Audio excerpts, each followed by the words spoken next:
you.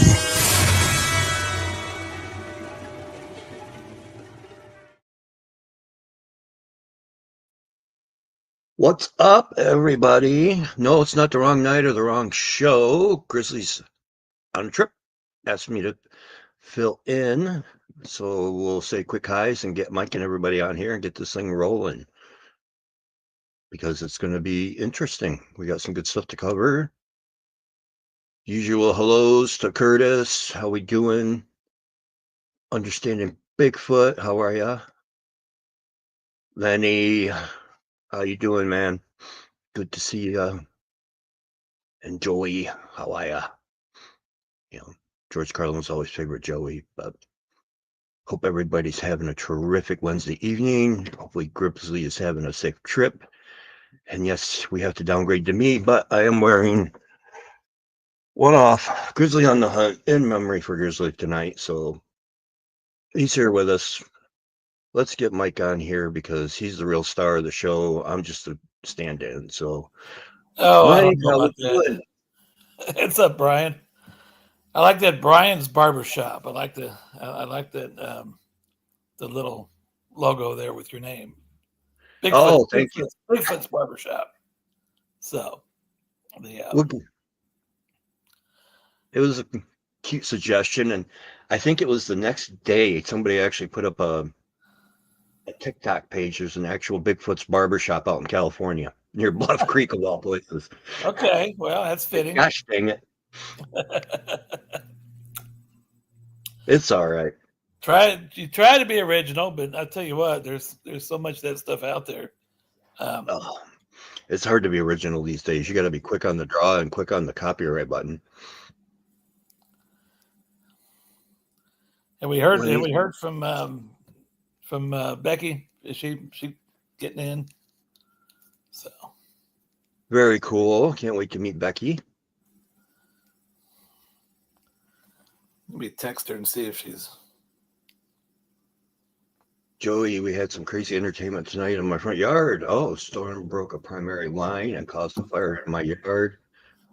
That's not a good thing. I'll tell you what, Joey, I am tired of these storms. They seem like they've been more intense this year than on a consistent basis, as I can remember. I'm tired of it. So. Now, what state is that in? Joey, what state are you in?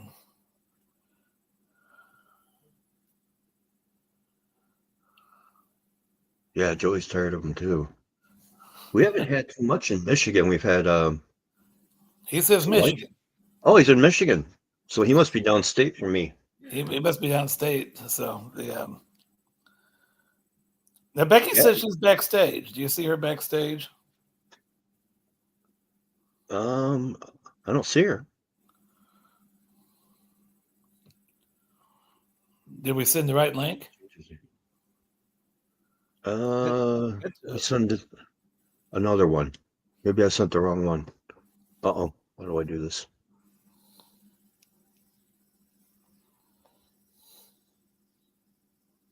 Oh, I hope I'm still here. Okay, you can hear me. Sorry, I'm blanked out. I'm sending this to make sure I send her the right link. I might have sent her the wrong one.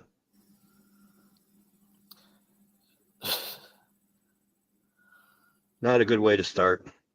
Well, sometimes technology is your friend. Yeah. And that's why, by the way, it's why Brian's hosting the show and not me, because he's doing more with the technology. I'm going to take the rap for this one. Yeah. So, Joey says Pleasant Lake, Michigan. Pleasant Lake, okay. Michigan. So that's probably because the southern part, because I saw where I just checked earlier to see what the score of the Cardinal White Sox baseball game was, and they said it was rained out today. So probably down there further south. So then they were playing up in Chicago tonight. So Yeah, we just had some light rain up here today. We sure didn't have anything taking down power lines. Well, we were supposed to have things taking down power lines this afternoon, and the winds came up a little bit, but we hadn't got any rain out of it. So I want to see where Pleasant Lake is. I think I got her the right one this time. I may have accidentally put the link to my show on Friday night.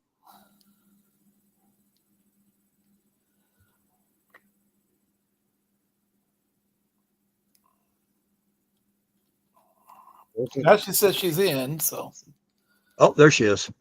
okay. There she is. Hey, there's Becky. Hello. Becky. So the intro, Becky, Grizzly's out. He's traveling this week. Brian Barber is going to be hosting tonight, and it's a good thing Brian Barber is hosting, because if it was me hosting, you'd still not be in. So That is a good thing. so Well, I already ordered the pizza to the wrong door, apparently. So now we got Becky in the right door. all right. Folks, Becky Pepper is here. I can say this for the first time. We've done several shows together on Understanding Bigfoot, and you're from Cleburne, Texas. Yes, for the first time. Just moved last week. So they just moved last week. And for those of you, Cleburne, Texas is near Fort Worth. Is that right? A little south of Fort Worth, something like that? Yeah, about 25 miles south of Fort Worth. Okay. Well, congratulations on y'all's move. Thank you. And hopefully you can help enlighten us a little bit tonight on the subject of Bigfoot. Oh, okay. I'll do my best. I don't know. Don't you know everything there is to know? I know very little, I'll be honest with you. Yeah, really. Texas, that's where my mom is a campground host in Atlanta. That's, what did she say? She's like an hour and a half from Boggy Creek. Atlanta, Texas? Yeah, Atlanta, Texas. I'd never heard of it either. Okay, that'd be northeast Texas, because Boggy Creek would be close to Texarkana, probably. Falk. And that's interesting. A campground. You know that neck of the woods, Falk, Arkansas, Becky, Texarkana. Yeah. So I haven't heard of Atlanta. I haven't either, but apparently there's a campground there. We have a campground near us. And in fact, that's where one of my daughters is right now. And we help out there from time to time. So that's kind of a neat position to have a campground host. And you had a campground. Didn't you find footprints there last year? Was it last year or the year before you found footprints? It was a couple years ago. Yeah. And I had a chance to look, yes. Because our campground is on the Brazos River. Okay. Yeah. So. And down here is just, there are multiple state parks, and we have a lot of different land down here that I'm excited to go explore the areas.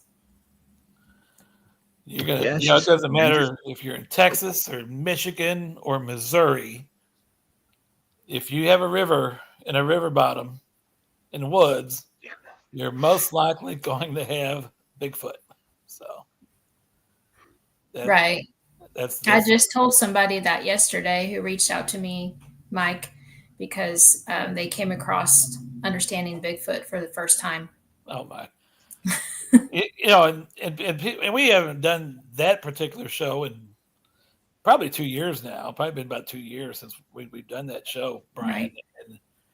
And a lot of people ask me why we don't continue to do it, and the answer is simple. It was about the same time Grizzly asked me to come on here weekly with this show, and it's so much easier to just hop on. Mm-hmm. As opposed, and Brian, you know this, you have a show. So easy to hop on than to try to coordinate a guest, coordinate a recording slot, and get all that stuff together. And I took on more responsibilities with my job, which increased my work hours at the same time. I thought, this is just so much easier to do this. And plus, there's only like 500 Bigfoot podcasts out there now. So, yeah, exactly. Right. So, it's it does make it difficult trying to coordinate guests, and when you're limited to one time slot, and so especially to go live with them makes it on Friday nights people are wanting to do other things besides sit in front of a podcast. But yeah, and if I did it again, I think I'd want to do it live, and I'd want to know how to do more with the show than what I was able to do last time. We just had guests on and pretty much interviewed them, but that was and Becky did several of those shows with me. But this is good though, because I think we're going to bring Becky in on Wednesday nights and just transfer over to this with the Bigfoot Outlaw. So anyway, any topic ideas, Brian? I know we had Tom Cantrell on last week. We talked about the book, his 16th book that is out called Sasquatch America, and in which he went out and had 20-something of us contribute our stories, if you will. What's your about a personal sighting or whatever your story was. So we talked. Last week we talked. I've got a story in there, and wrote the foreword to the book.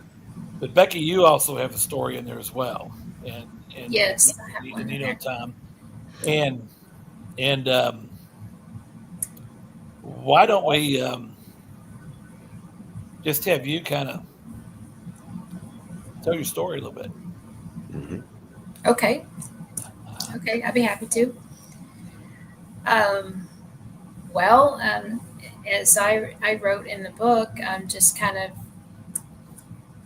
remembering some events when I had my sighting, and it's been my only sighting, hopefully not my last, but it was back in 2017, I believe, in April, and I was driving in Missouri on Highway 36, and I was probably, it was in the evening, it was about 10 o'clock at night, and I was probably about 30 miles west of Hannibal.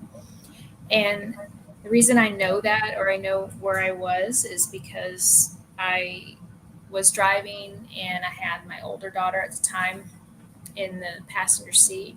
We had just left a softball tournament and we were headed to Illinois.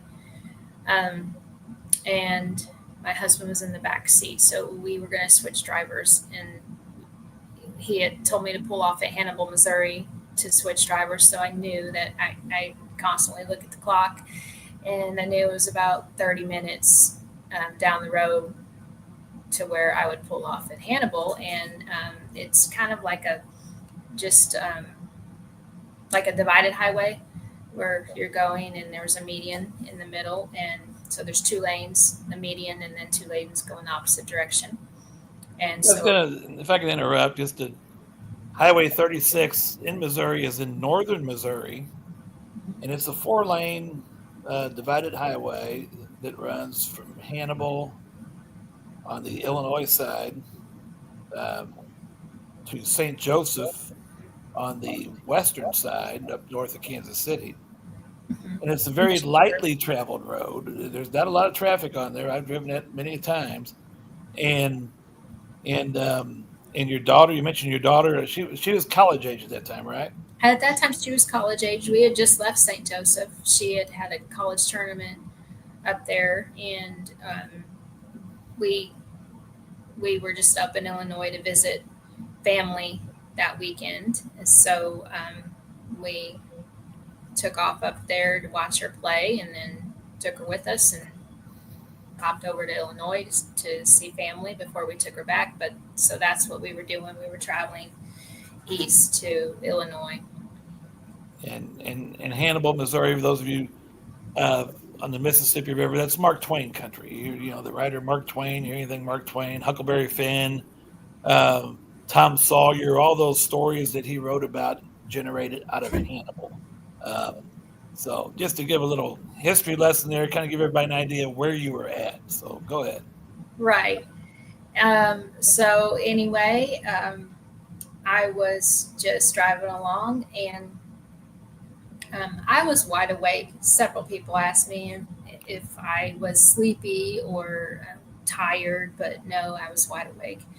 And just out of the corner of my eye, to the left of me, I just happened to see something white, which later I figured out was Bigfoot, and standing on two legs, juvenile, because this white Bigfoot was probably about, I want to say 4 feet, maybe 4 feet high. That was my best guess. And I had to take a double take when I saw him, because I could see it was like white, shaggy hair, stocky build, standing on two legs, just like standing at the edge of the median, kind of like I could make out the face, and it was just kind of like, I'm just waiting to cross the road. I'm waiting for you to pass by so I can cross the road. And I could make out the face, like I said. I could make out a black nose, and from what I remember the most, I think it was like I felt like I made eye contact. So the eyes to me looked like had a red tint, but I was in shock, and I took the double take so I could see everything I could. And, this was a calm night, clear night. There was a semi in front of me. There was nothing coming to the left of me. So I was in the right lane. There was nothing coming to the left of me. So this Bigfoot was probably, right there at the edge. And then I have one full lane of traffic with nothing in it, and then me. And so I just, I looked at it till I could no longer see it, because I knew nothing was there coming. And then I just, probably for the next 10 minutes, well, actually right away, right after I passed, I remember yelling, and I was just like, what the heck was that? Nothing. No one said anything. My daughter kind of just shrugged and just said, what, Mom? I said, did you see that? No, I didn't see anything. And she's instantly back to sleep. And I'm going over, like, for the next 10 minutes, going over all these things in my head, trying to, what's white? Was it a deer? Was it a bear? Was it, I know it's not a deer. Was it a bear? What's white? Was it a goat? No. Was it a dog? No. Everything I'm just trying to rule out. Was it sheep? No. And then I was like, okay, what's white? And again, anything that came to mind that was white, and nothing. And I knew it was standing on two legs. And then all of a sudden, after about 10 minutes of ruling out all of these things, animals that I knew, these other creatures it was not, then all of a sudden it's just like this light bulb came on. And I just knew, oh my goodness, that was a Bigfoot. And I knew, and then instantly thought of Mike, because prior to that time, I mean, Mike, you and I had been talking about, you would text me or call me or, ask what I was doing. And, you'd be watching a show from time to time and tell me to turn we would it on. talk about it, but this was before I was even doing any of this stuff too. I was not out doing any kind of researching at all. I would just watch these shows on television, and you and I were brother sister. Anybody didn't know, and we're close, but we always lived a long way away from each other as adults, and so we would text a lot. What's going on? And I'd say, hey, you got to catch this show out. These guys are out looking for Bigfoot. You turn it on, and it'd almost be like for comic relief. Yeah. And Brian, we know all about the TV shows, how a lot of them are basically, it's not how we really do it. Yeah. It's not how you really do it if you want results. But Then we'd watch it for kind of comic relief and stuff like that, and talk about it. And I remember you'd like, you really don't believe this stuff, do you? Well, I kind of actually believe they're out there, but and so you had that first sighting, and you're like, whoa. Oh, yeah. Maybe he knows what he's talking about. Maybe they are out there. And so, yeah, nobody can convince me any different. And I remember, I think it was probably a couple days before I actually told you about it, and finally decided, well, I guess I'm going to tell him about it, because I kept replaying it over and over in my head. I remember getting a text from you on Sunday evening, because I was traveling in Kentucky that weekend, and I remember getting a text from you on Sunday evening, and this is probably, was it Friday night or Saturday night that you ran across this? I don't remember now. It was a Saturday night. Saturday night. So it was the next night. I remember getting a text from you. It's like, I think I just saw Bigfoot. Now, the first thing that comes to my mind was, she is pulling my leg. She's trying to get something stirred up here. So I said, Brian, I said to her, describe to me what you saw. So if you're hoaxing somebody that you saw a Bigfoot, you're going to say 8 to 10 foot tall, not 4 foot tall, correct? Mm-hmm. You're going to say a dark color, not white. You're not going to make those things up. So when she's sitting there describing all that to me, I'm sitting there thinking, I was telling my wife, that she's not making this stuff up. Yeah. And then the description, what she's describing is a 100% a juvenile kid Bigfoot, because nothing else fits that boat. And we talk about this with people.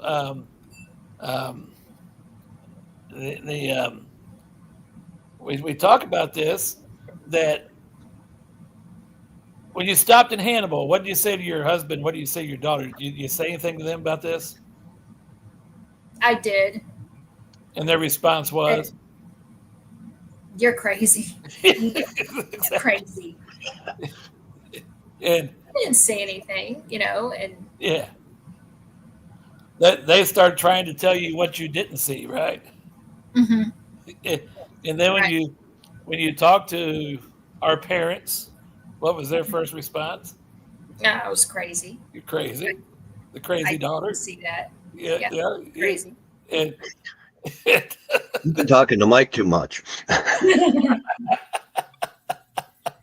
I always think it's funny that somebody can tell another person what they think they saw or didn't see when they're not in their shoes. They don't know. Exactly. And I remember having a discussion with Mom shortly after that. She says, I don't think she saw Bigfoot. I said, well, Mom, what did she see then? Well, I don't know, but I just don't think it was a Bigfoot. I said, what else did she describe? I said, you're either calling her a liar or you're not. My mom would never call anybody a liar. She wouldn't do that. Like, you're either doing that or you're not. And that was 2017. I think you said it was 2017. Yes. Mm-hmm. But now, fast forward 8 years later, and they don't really. They might think in the back of their minds that we're crazy still, but they don't, because our stories haven't changed. Right. We're not. Nothing's being altered with anything that you've experienced then or since then, or I've experienced in the last 5 years, and then they kind of are much more accepting of it. So I think so too, especially since you and I both had taken our dad out to the Weldon Spring area in Missouri, and I and Dad and Mom went with me one time, and I mean they were both scared to death. And that's the funny thing about that is you're up there in Metro St. Louis, mm-hmm. where you're talking about. That's in Metro St. Louis. 2.5, 3 million population, and you're in a conservation area in the midst of all that population, and you've got Sasquatches running around and nobody knows it. Right. And that's why I think that's the other thing that people don't always understand, Brian, is that they're out in the deep woods, whether it's Upper Peninsula in Michigan or Mark Twain National Forest in Missouri, but they're also real close to those suburban areas. Yeah. So. Right. I remember we had a guest on our show one night, our Understanding Bigfoot show, that talked about that, being in the edges near the suburban areas. That was it was the Monster Quest guy, Doug Hijack, right? Oh, you guys are talking about Doug? I think so. Yeah, that was Doug, the Monster Quest guy, because he had a sighting in suburban Minneapolis. So yeah, I think so. I think you're right. So that's so that's but yeah, that's your story, back then, and it's like it changes your whole perspective on what's out there. And then it was shortly after that when you kind of got into researching where you're at. Well, I remember I was real gung ho about this because I was more into Bigfoot than you were. Mm-hmm. And I thought, and Brian, I had no clue who to talk to. I thought, I want to confirm this report. So I did. So I go on to BFRO and I submit a report on her behalf, and I hear nothing from BFRO. Not a thing. Which now, knowing what I know now, doesn't surprise me. But but then I thought, well, okay, look these people up, and with old Cliff Barackman, there is an email address on his website, so I sent him an email. And Cliff did respond back to the email. And he says, hey, I got this researcher in Kansas City, and he said, I'm going to put him on, have him contact you, blah, blah, blah, blah, blah. And we got a contact from a researcher named Brian Woods, right? Brian Woods. Right. Mm-hmm. He had a cameo appearance on one of the Finding Bigfoot shows out of the Missouri, Iowa area or something like that, and was doing some research work. And he was researching with Carter Bouchard.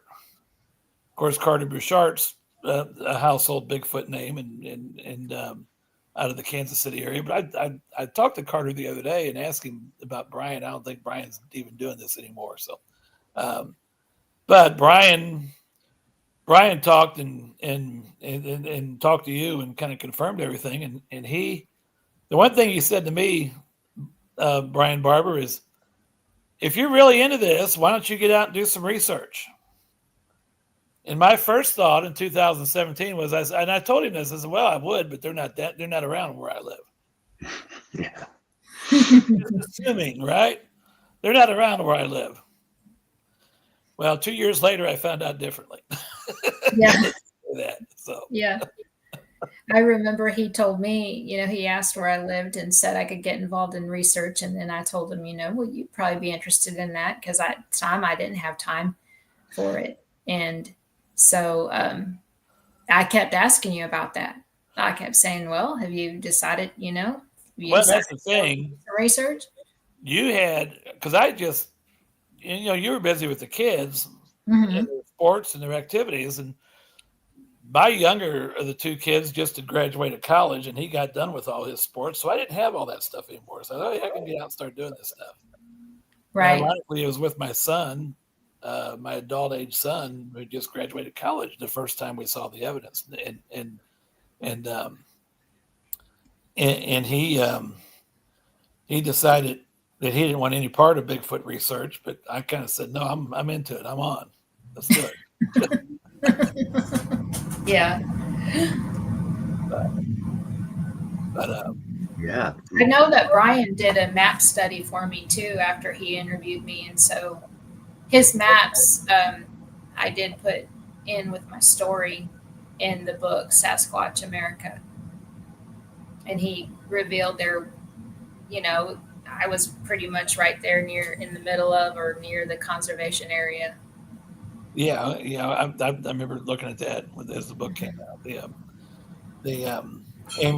Amy's an old Missouri girl on the chat. She says Missouri talk going on. So yeah, but yeah. So anyway, that's awesome because it's like in an instant. And our stories are different because it was my progression up to a real good sighting took 4 years, and it was plenty of evidence. And yours, it was just pop. There he is right there, without even expecting it. Brian, how was your interest in this subject? Did you have the same thing? Did you have a Becky experience where all of a sudden there it is, or just start out with the curiosity like me? Mine Bigfoot was accepted growing up because my grandma had moved to Lake Ann in 1965, and they had Bigfoot activity just about from the beginning. And I remember watching, I remember vaguely hearing, Bigfoot term in the 70s with being out there, don't go out there because that's where Bigfoot lives. And when Patterson Gimlin film came out on In Search of Leonard Nimoy, I pointed to the TV to my dad, I'm like either 5 or 6 years old. I'm like, hey, is that what's at grandma's? And he's like, well, not that one, but yeah, that's what's at grandma's. So yeah, cool. Kind of grew up with it. But then when I was 16 was when I had my, oh, they're real and they're really big, because it was in that area. And I was driving a 79 El Camino, came around a corner, and what looked like, I don't know why, I thought it was like a 55-gallon bag of garbage up on the guardrail. What the heck, This is at nighttime. And then I noticed it had hair. I thought, oh, this is a big black bear. So I went to nudge it with my car and got within 5-10 feet while that bear stood up, and then it squared off to my El Camino. And the shoulders were as wide as the fenders on my El Camino, and the eyes were just out of the face was out of the lights. I could see the chest, and other anatomy will say from chest down, but the eyes were this glowing yellow, and it felt like it was looking right at me. And I went to hit the horn, and something in my head said, you hit that horn, it's going to be a really bad night. And so I'm like this, looking at it, and it seemed like an hour, but it was maybe another 5 seconds. And then it literally just turned to the left and stepped over the guardrail and was gone. Wow. And, and I'm sitting there thinking, oh man, I can't wait. I'm going to tell this person, and this person. But this is 1987. And I went, I can't tell anybody. You were driving an El Camino. That was long before cell phones. Yeah, exactly. I didn't have time to, But people always say, well, why didn't you get your phone out and get a picture? Yeah. Did anybody say that to you, Becky? Did you think about getting a picture? Yes. You got your phone. You're driving 70 miles an hour. Well, you were probably driving 80 miles an hour. No, not on Highway 36. down the road, and you just got to grab that phone, take a picture while you're seeing all this stuff and everything like that. Yeah, right.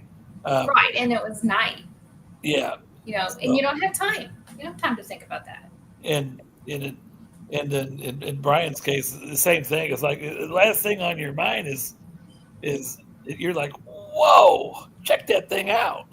And yeah, I was talking about it on the Scott Greer show the other night, and he was like, well, what'd you hear? And I'm like, the only thing I remember here is Boston playing on my cassette player. That's how long ago this was. Yeah. Somebody asked in the chat, I think it's the name of the person in the chat, asked if anybody's going to the Big Muddy Monster Festival in Murfreesboro, Illinois this coming Saturday. Murfreesboro, Illinois is about a 40-minute drive from where I live in Cape Girardeau, Missouri. And yes, I'm going to be there. So,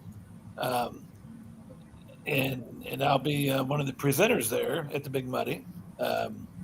So make sure you come by and see me, because I'll be glad to meet you, and hopefully I can educate those folks in the time slot that I've got a little bit on this subject matter. So, are you going to do any when you say presentations? Are you going to do like casting and stuff, or just techniques? I'm going to bring my cast with me, but I'm just going to talk to them about, because Murfreesboro, they make it out to be this big mythical giant monster figure. Big muddy, like the Falcon monster. Oh, they make it out big muddy monster, but it is Sasquatch what they're talking about, and so I'm going to talk to them about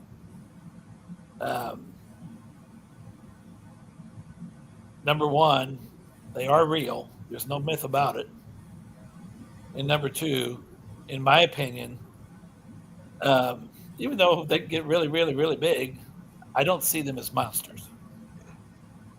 And I'm going to try to educate on the personal aspects of Sasquatch, because that's the experiences I've had, and during my journey, and it's not the getting terrified out of your wits type thing and don't want to go back in the woods again, like others have had. Other people have had that. We know that. So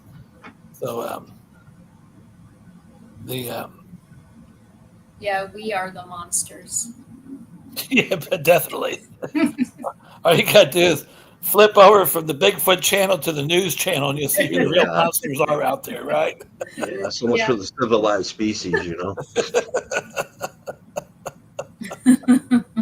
So that's kind of the message I'm going to try to send, and my buddy Matt Elfrank is going to be with me, and Matt Elfrank is he's actually, his eyewitness is actually the Big Muddy. It was over the Big Muddy bottoms where he saw his, and so he actually laid eyes on what they would call the Big Muddy himself. And I'm going to have my friend Steve Nabowski with me. Now, the ironic thing is, Brian, are you familiar with the work of Joe Turry? No. Okay, Joe Turry puts out documentaries, and he's got he does Bigfoot stuff, he does UFO stuff, and other. He's out of, I think he's out of the Chicago area, and he's put together a documentary on the Big Muddy Monster out there on YouTube. You look up Joe Turry and Big Muddy Monster, and you can find it. It's actually a pretty good documentary. And he also put one out on the Grand Tower UFO, and that was a UFO sighting in Grand Tower, Illinois, which is near Murfreesboro in the Big Muddy Bottoms, about 50 years ago or something like that. And he, on that show, my other buddy Steve Nabowski is actually part of that documentary, because we have also witnessed in where we research in northern Cape County, where that creek runs into the Mississippi River, just on the opposite side of where the Big Muddy runs into it on the Illinois side. So we're in the same plane as far as your latitude lines are concerned. And we have, on a couple of occasions at nighttime up in our area, have seen what I would call UFOs. Now, I'm not going to go down a tangent and discuss what's piloting these UFOs or who's piloting these UFOs. I'm just saying we have seen those things in the sky doing crazy things that any aircraft known to humans don't do.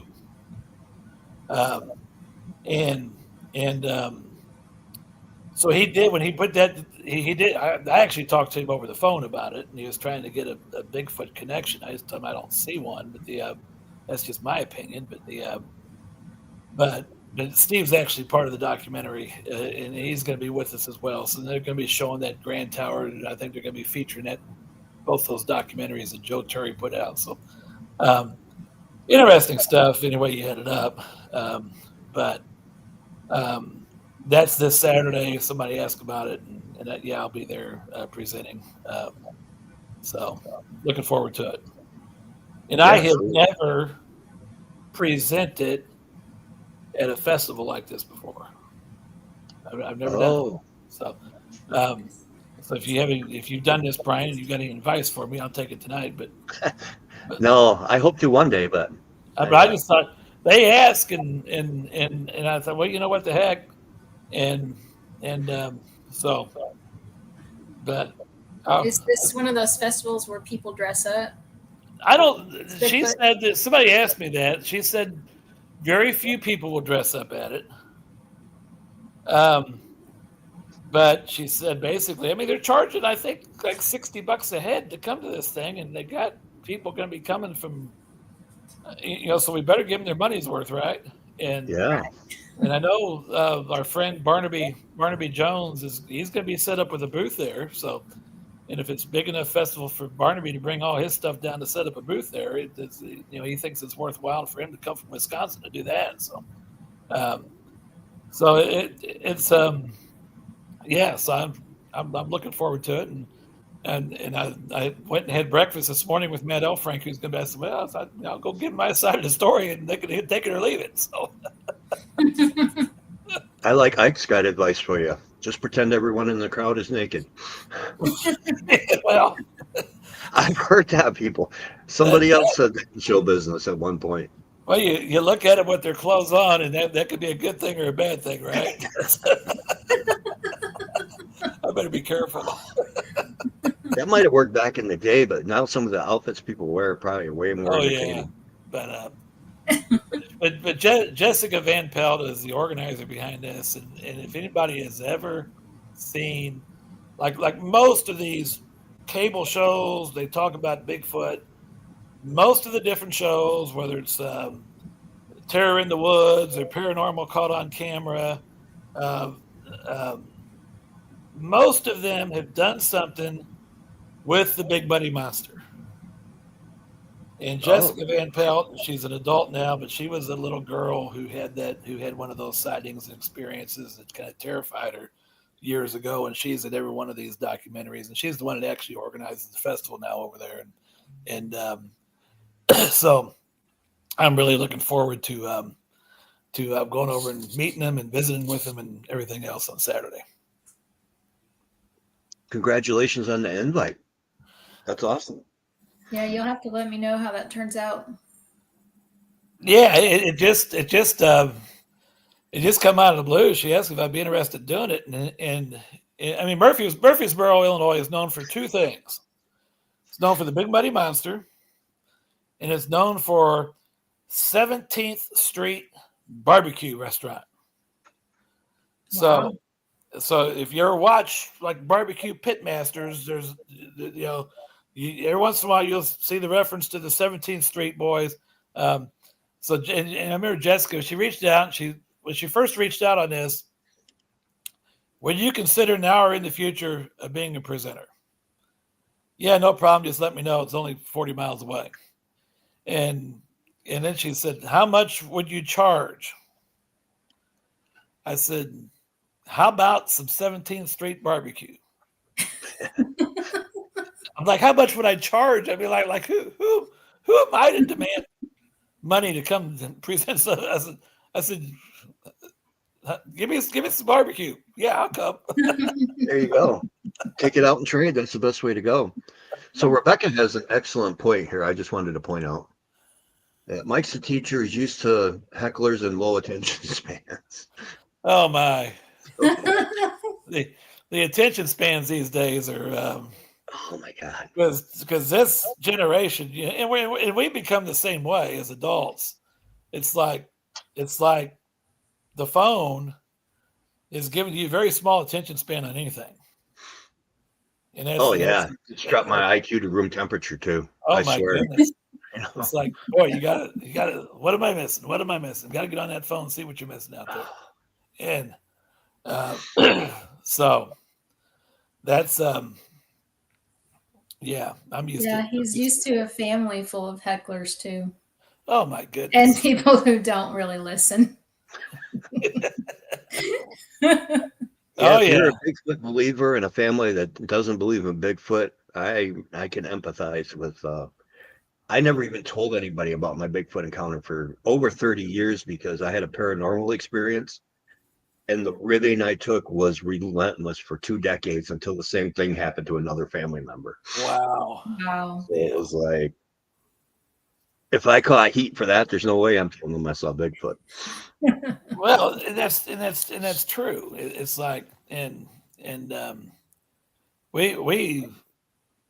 we have that, family of hecklers, and I guess the thing that really bothers me about all this is when people know you're doing this stuff, and then they come to you with this, like, this information, like it's mythical, or it's like a play type hobby. Yeah. And then they'll give you I was thinking about you and I run across this, and it doesn't have anything to do with the real Bigfoot. And I thought you might like this. And I'm like, really? No, I really don't like that. But, Right. I've but had you some really experiences. can't come out and say that to them. You don't want to be rude, but yeah, that's the thing. It's like, no, what I'm talking about is real. Sure.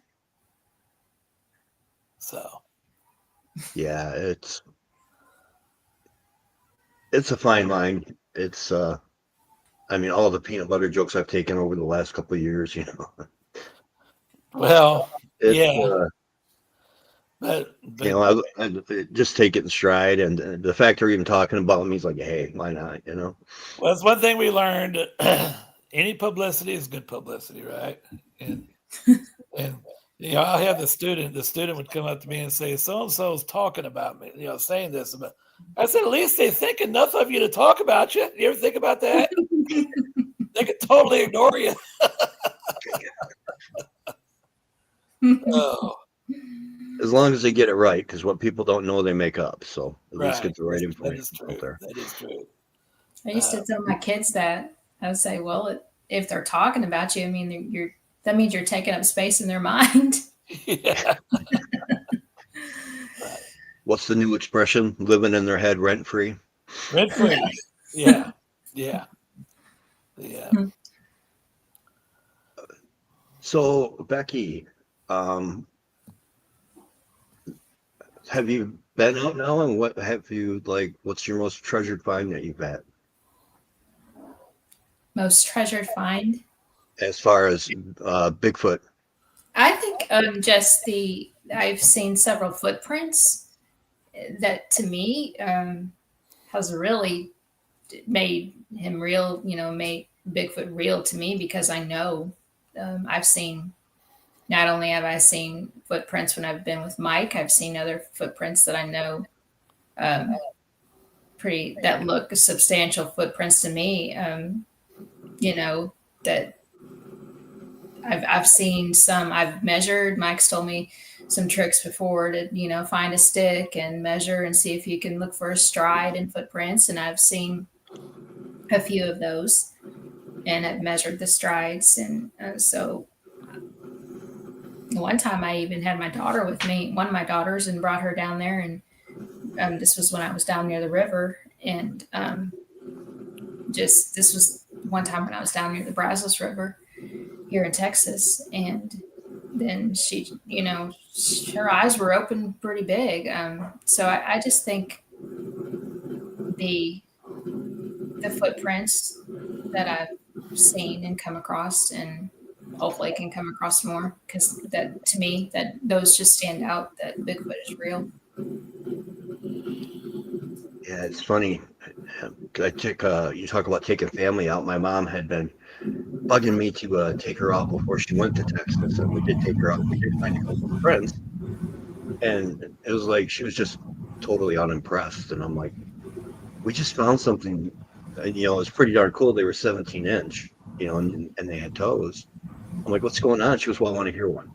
I'm like, well, I'm not a magician. I can't make them. They're not monkeys. I can't make them voice on command here. I don't have a little organ grinder or nothing. Yeah, right, exactly. They're like, just found prints that people go out and look for decades for and never find. we have one of my friends. He got involved with our SEMO group out of curiosity, and he just thought we were all hoaxers. He went. I got to see one. So we were out with him. I guess maybe a couple years ago now, and we took him and we showed him prints. We went to a place that we knew there'd be prints because, in the conservation area we go, by now we know where they walk, right? We know where they're, the pathways they use. So and we showed him multiple prints, and probably about 3 or 4 different sizes of them that day. And in the back of his mind, he's thinking that we went and planted those prints and then took them out. If I'm going to plant prints for you, I'm not going to do it a mile away from where we're parked. I'm going to do it right where we park, right? Right.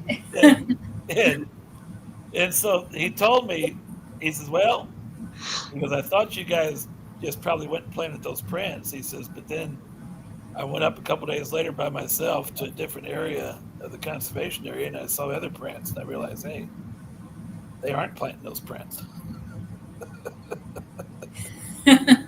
But for me, that's like people like the students, they want me to show them evidence. I'll show them the print. I'll take them to find prints first and show them the prints, because when you see a 20-inch or 17-inch footprint in the ground with 5 visible toes, and then, as Becky said, the strides, 5 or so foot later, the next print, and 5 or so foot later, the next one. Yeah, you can see a right and a left. There is no disputing that something is out there that has 5 toes and is barefoot, is putting these things on the ground. And then when you contemplate the size of the foot, okay, and then sometimes it's like this time of the year, it's okay, maybe somebody is barefoot, but if it's January, yeah, not too many people are going to be walking around barefoot in Michigan in January. No. Right. And then to me, that's some of the most hardcore, tangible, physical evidence that you could have. And then it's like, whoa. Then they start getting the picture. Hey, And and you think of all the different animals in the forest, nothing else makes a print like that. So no, Right. And And then when you factor in like the one area where I go is, I forget the name, like a pea gravel road, I think they use for a service road. yeah. And we'll find prints on that, and they actually are heavy enough that they push the stones down into the soil. 'Cause we do the same thing. The service, like if I'm walking the service roads up there, I'm looking at that gravel, that little chat gravel. Then all of a sudden you have just the chat is flattened down Mm-hmm. in a footprint shape. Not all the chat is, but maybe they emphasize one of the steps or something like that and go a little bit harder with their impression, and you can see that, and it's like, whoa. So Yeah, the weight it would take to do that. I mean, yeah, I was 300 pounds at the time, and I didn't even move a pebble. So for something to push that down like that, it's just. you're putting a lot of.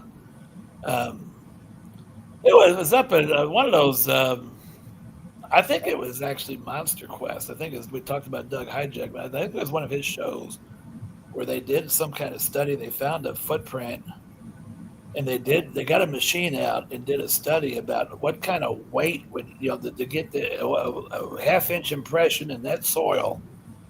How much weight pressure had to go on there, and they talked about thousands of pounds, and they ruled out there's no way a human could do that.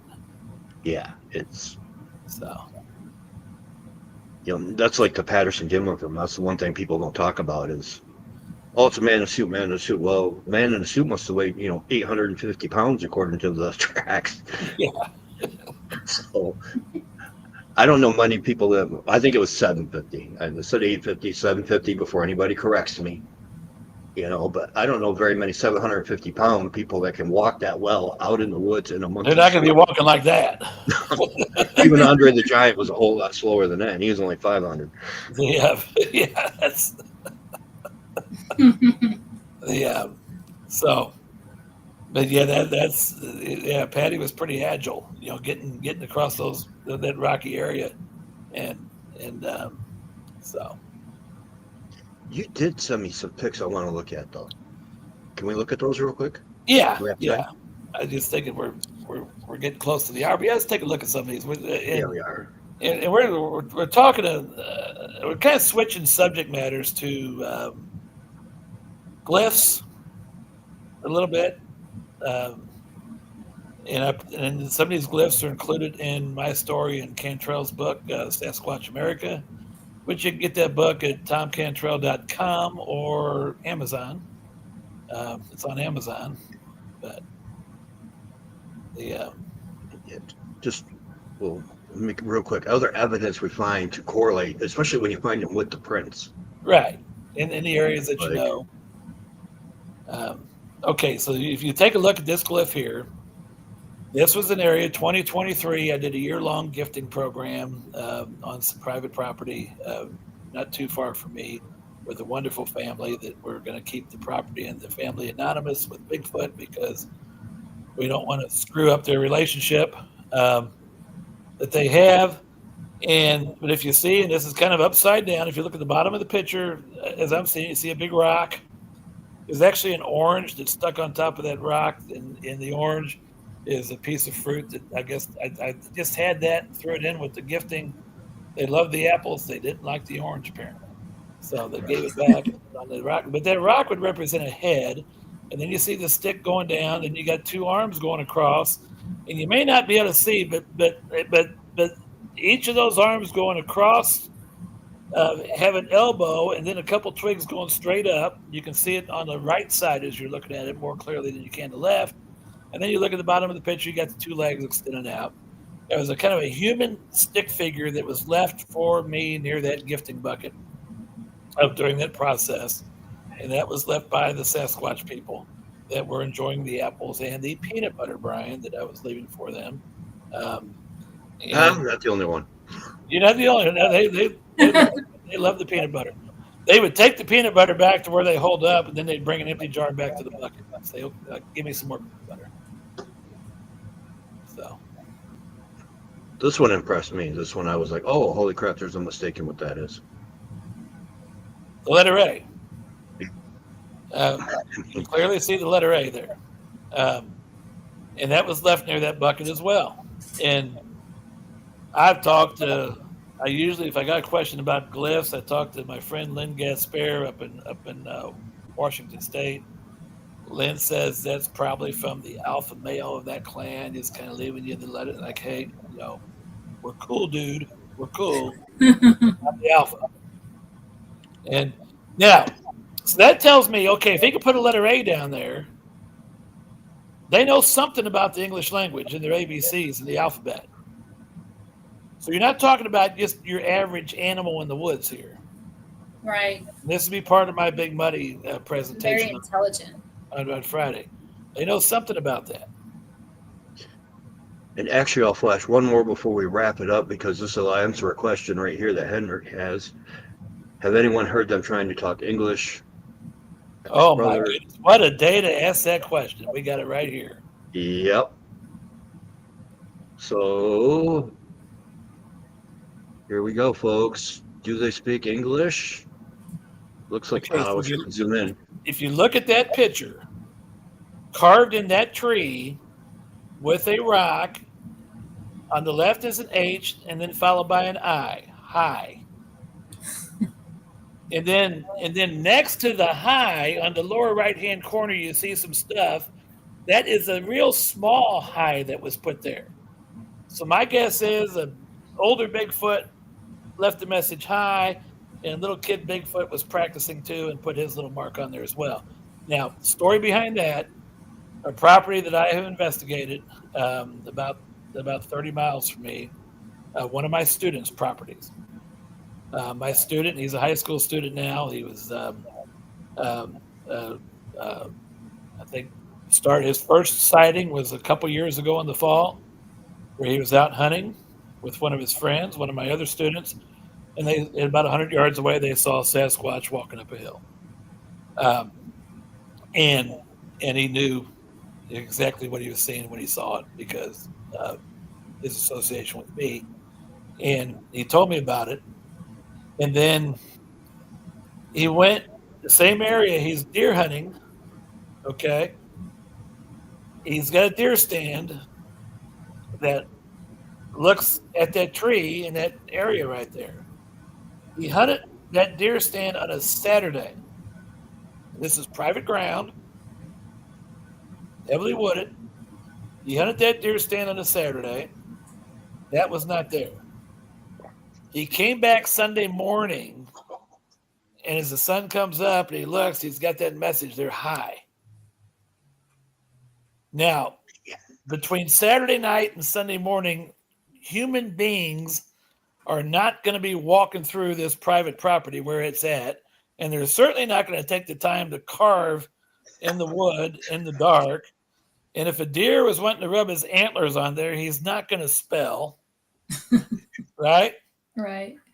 And I've had some expert people analyze that. They said it looks like it was done with a rock. They'll take rocks and they'll scrape the bark with rocks.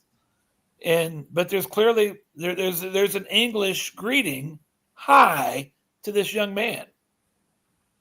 And I said, well, he's basically, you saw him. He knows you saw him. And he's basically, he knows you're up there hunting. So he basically said, hi. He was just being friendly. And so if you're these hunters out there, if you're going and hunt and all of a sudden you got that message left for you, because that's his first, he comes back to school. He says, can they do this stuff? I said, well, what do you guys, show me what you got. Explain the situation to me. And then I showed him Michael if they can do the letter A, they know more than we know they know. That's for sure. So that answers the question. Here we go. So we answered it for tonight, and I want to thank you guys for letting me co-riding, even though I sent Becky to the wrong house at first. It's okay. Well, you just have to send her to that house again and have her on your show, and I hope so. I would love to. I want to get you both on because this is the first time, and I made it through the whole show without asking Mike to sing, and I won't ask him.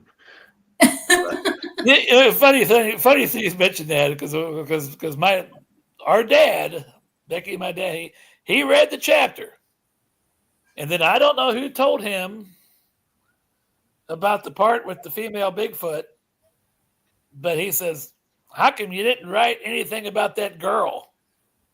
I said, "What are you talking about, Sissy? That girl that you were, Mom used to talk about her all the time. I'm sure that Mom did. I said, I did leave that out, didn't I? Because I used to call, Mom would tell me that story all the time with Dad sitting right there. Talk about you and the girl. I guess they were just watching the shows, I guess. And we were talking yeah, maybe that too. Probably. That's why I guess I need to write a book or something. I need to do some more writing. Mike can sing though. No, I can't not do that. It'd be nice to get Sissy on the show and find out. I sang in church one time with her on a dare, and that was probably, my goodness, about 40 years ago. I played piano and sang. I'll never do that again. I mainly got him up there to be the MC. Yeah, It was good. We had a friend with us. It was good. I turned my mic off. Like me in the car, the volume goes way up. All right. Well, I guess we'll call it a night. Thank you Thank so you, guys. much. Thanks, Thank you guys, for being here. watching. We'll see you guys. Good to see you guys. If Have a you're good at the night, Big Buddy, guys. stop by and say hello. So That's right. Catch Mike this weekend. Have a good night, everybody. Coast to coast around the world. We're out.